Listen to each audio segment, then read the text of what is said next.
Hi, welcome to my speaker blog. I'm Topher Morrison. Listen, if you're watching this on anything other than tophermorrison.com, well, that's fine. I'm glad to have you here. But you might want to turn over to tophermorrison.com, subscribe to my blog. That way, anytime I have an updated video or an article, you'll be sure to be notified of that.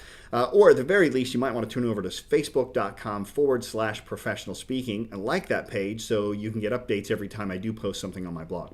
Today's video is a little bit different in that it could go way beyond just professional speaking. That's my expertise, but I do believe that anybody who's a solopreneur or an entrepreneur would be able to use this information pretty easily. And it has everything to do with a post that I put on Facebook a few weeks back regarding a speaker by the name of Daniel Wagner, who was talking about personal branding, and he said that if you want to be an expert in something, you say you're an expert in something, because the term expert is not something that you are granted, it is something that you claim.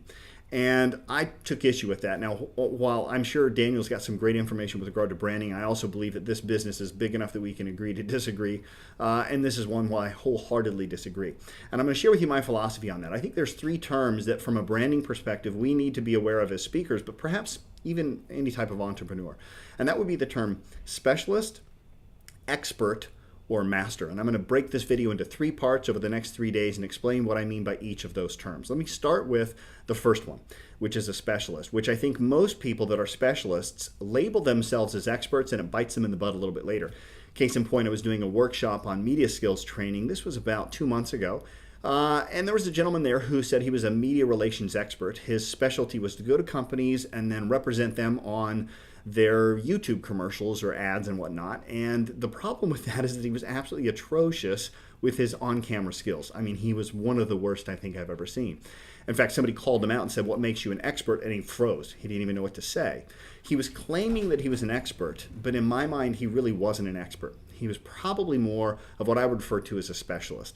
A specialist to me is somebody who specializes in one particular service, but may or may not actually have the historical background to be considered an expert.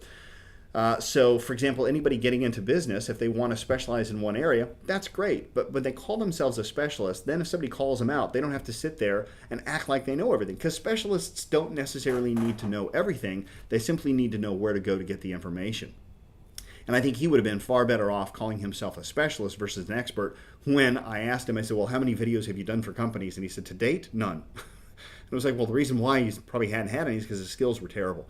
And that really alerted me to the dangers of people calling themselves experts. I do think you can call yourself an expert, but I think you have to back that up, and I'll explain why that is tomorrow. But for right now, let's just leave it at this. If you have anything less than, in my opinion, probably anything less than 10 years experience, my personal protocol would probably be anything less than 20 years experience in a certain field, you're not an expert, you're a specialist. And call yourself that, and don't misadvertise or misrepresent yourself, and you'll probably be far better off when somebody tries calling you out, because then you don't have to claim that you have all the answers. So I hope that works for you. Stay tuned. Tomorrow I'm going to talk about what the hell an expert is, and then the day after I'll talk about what a master is. So hope you'll enjoy those. Make sure, once again, you go over to facebook.com/professional speaking. Like that page, then you'll get updated every time I create a new video like the one you're watching. Also, if you'd like to get even more tips and tricks on becoming a professional speaker, check out bulletproofspeaking.com. Go to bulletproofspeaking.com.